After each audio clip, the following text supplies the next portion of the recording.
Hello, and welcome to today's episode of Pelicans Daily, brought to you by FanArch. I am your host, Chrissy Smith. Let's get into today's topics. Well, it's Monday, so now we know the Pelican season is officially over, and this should bring a round of applause to a lot of the diehard fans who have had to go with this very, very tough, challenging, and disappointing season for the New Orleans Pelicans. It certainly has not been that much fun to watch this year, as the team has won less than 30 games on the season. And when you've got 82 games in the season, winning less than 30 is not considered to be a good season. It was tough to watch a lot of the games. It was a long, long season. When you've got a team that is struggling offensively so much of the time, of course, there are bright spots here and there, no doubt. But for Pelicans fans, certainly the players, it's got to be kind of a sigh of relief of, okay, great, this is over. Let's put this season behind us and look towards the future. Because when you've got a long season like that goes from October into April, and you only have 30 wins, I mean, you are averaging less than 30 wins, you're averaging only a handful of wins per month when you play that much. It is a tough and stressful and aggravating season, and there's no shortage of seeing that when you go on social media like X and Instagram and you see what the fans are saying. It's exhausting, and you've got diehard fans that are all over. Even you've got some in Australia. You've got fans, of course, local fans, and it is tough to watch this product on the court night after night.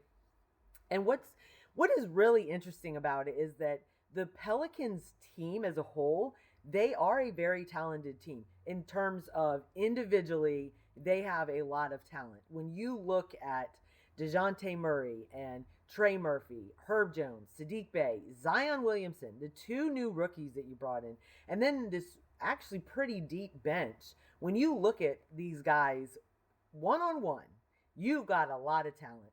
And for some reason, when you put these guys together on a court at the same time, the talent, it doesn't go out the window, but somehow there's no cohesiveness together to say, let's get these wins and let's complete a full game so that we can see the final score and that we come out on top. It is just not working. These guys together, who it seems like, there is a lot of camaraderie, friendship there. It does seem like there's respect for interim head coach James Borrego. It does seem like there's a lot of the factors there that you need, but for some reason, it's not coming together in wins. Instead, it's coming together as losses. And the fact of the matter is, when you look at the end of a season, you don't say, hey, how good are these guys individually, or how hard did they try, or how good did they all get along all season? You look at it and you go wins and losses. And when you look at the Pelican season, it is a disappointing season overall. There's just no doubt about that when you're looking at the final product, which is wins, losses, and you don't have very many wins to show there. And so overall, when you look at what happened this year, what grade would you give the Pelicans? And when I'm looking at it, I'm thinking, I can't even say this is a C. This isn't an average. This is not, hey, you guys are an average ball team in the NBA. You're not. You are below average at this point. You're not going to get an F because you did do some things well. You did get some wins. There was progress made individually in certain players. But the overall grade for the Pelicans in this 2025-2026 season, it's a D. It's a D. I mean, D plus is as good as it's going to get for them. You can't have a season that went this way with the talent that you have on the team and say, yeah, we didn't even make the play-in games. We didn't even get to that point. I mean, this team has really struggled to just be a winning program altogether. And there's a lot of factors in that. As we've seen this year, the Pelicans' three-point shooting has been just atrocious. The numbers are just awful. They ranked in the bottom in attempts and three-pointers made. You can't have just a couple of guys that are going to consistently knock down three-pointers for you in any NBA season. The NBA has turned into a shooting league for sure. That has to be something that's dominant on your team if you want to be one of the best teams in the league. And so you've got Trey Murphy, who had a really, really great year. He just continues to get better. He just every year he's improving on top of his last year performance, which is definitely the growth that you want to see. You need to see out of your core guys on the team. He had a great season shooting from the 3-point line. He was the only one that really did. The second closest was in Sadiq Bey, who had his best season in his entire career, candidate for comeback player of the year, undoubtedly. So you weren't even expecting to get that kind of performance out of him. So thank God the Pelicans did, or else you would really have been relying on Trey Murphy for the bulk of all of your 3-point shooting. And you just can't have that in today's NBA. And it showed this year in the final stats in that the team was not able to get the wins that they needed. They weren't able to combat all the other really good teams that do have the 3-point shooting like you've got to have in this day's NBA. So seeing that and what's gone on this year, the Pelicans have to improve on 3-point shooters, not just shooting. Like anyone can pull up a three. It's not just that, but the shooting overall, the shooters overall, you've got to get some of those, develop some of those. And there were guys on the team that you thought were going to be that this year. You know, you did think that Jordan Hawkins would be a 3-point shooter guy, and he wasn't. In fact, his minutes ended up getting so low that, you know, he had more games that he didn't play in than he did play this year. And that was because he's not shooting 3-pointers, which is what he was doing. And then another big factor in that is Herb Jones. You know, the last season, his 3-point shooting had improved so much. He was shooting in the 40% percentile there for 3-point shooters. And then this year, he has struggled tremendously from behind the arc.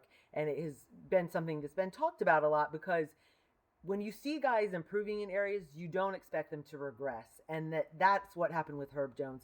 Still had a good year, still very good defensively, but he's not even an all-defensive player after this season. So he's kind of taken a step back, and that could be due to some injuries that he had previously, and maybe it slowed him down some. Hopefully going into the next season, he's going to get back to where he was 2 years ago. But then you have the other question of, will he even be on the Pelicans team, or is he going to be a piece that gets moved because he didn't have the season they need? And what could you get for him, especially if you pair him with some other guys to get that 3-point shooting that the Pelicans are going to be needing this year? So definitely tough all the way around, and including tough is what James Borrego was moving into. And he took over after about 10 games of Willie Green being the head coach, and things were not going well. So they named assistant coach James Borrego the interim head coach, kept that interim title on him all year long.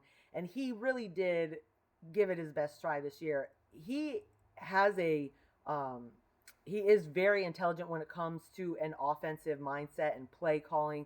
You would see a lot of, after coming out of timeouts, you would see really great plays called. They, of course, didn't always work the way that they were initially drawn up, but he really did do a very good job of trying to get this team together and saying, okay, we had a rough start. Now let's see what can we go and do from here. And some of it worked and some of it didn't. A big difference maker was after the All-Star break, when starting point guard DeJounte Murray was able to come back from his Achilles injury. When he came back, that made a big difference.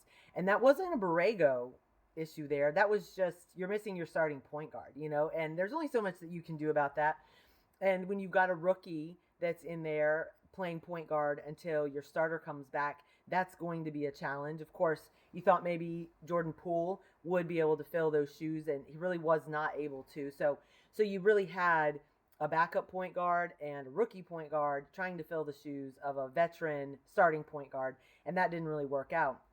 But once Murray was able to come back in the season, I mean, he was fired up. He was ready to show this team's got what it takes. This team can do something. Let's go on a run. Let's see if we can make it to the play-in round of the playoffs.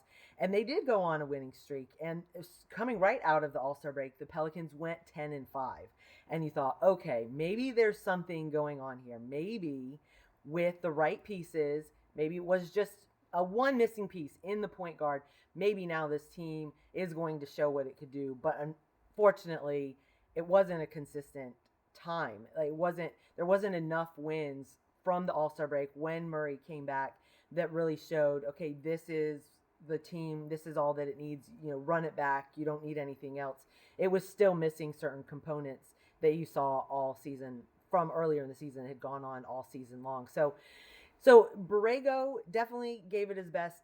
I do not think he will be back next season. I don't think that this is a run it back type of decision that the front office is going to make.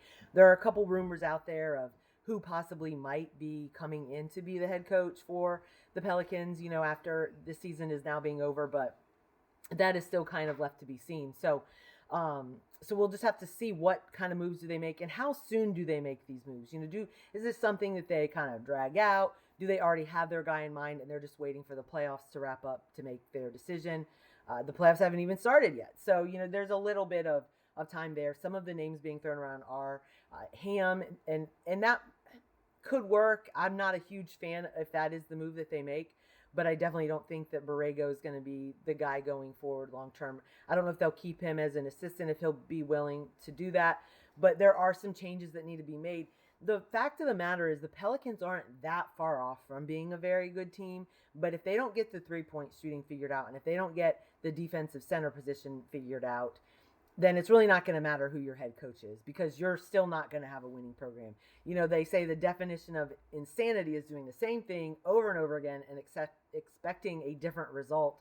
And if the Pelicans are expecting a different result next season, they're going to have to change some things. They cannot just run it back with what they've had this year. So it will be interesting to see who comes in, and it's not just the head coach that's going to matter. It's what other pieces are they bringing in so that they can complement the talent that they already have on this team, because there is a lot there, as we've said, but it's not enough to beat some of these other top teams in the NBA. So that's going to be a big piece that is looked at going forward into next season and into this offseason right here. So, but one of the bright spots for sure is going to be rookie Jeremiah Fears, who really had a tremendous season as a rookie, finished top 5 in the rookies for the NBA, which is a really, really testament to his hard work.